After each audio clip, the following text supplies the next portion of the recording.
Welcome. So today I'm going to show you how to check serial number of your AirPods second generation, and we can check it in the three ways. So the first one is just to grab the charging case, open it, pull out the AirPod, and right now when you are looking, close it here in the back case, in the charging case inside.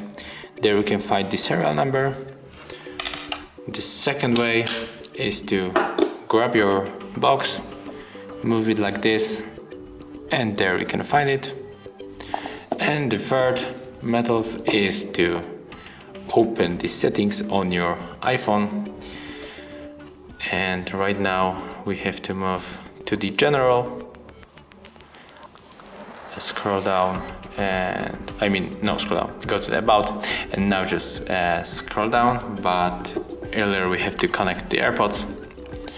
Okay, so right now go to the about, and as you can see there's AirPods section, and here it is also the serial number of our AirPods. And yeah, this is how it works with the AirPods second generation and the iPhone. Thank you for watching. Leave likes. If you have any questions, leave it in the comments, and of course subscribe our channel. See you in the next videos.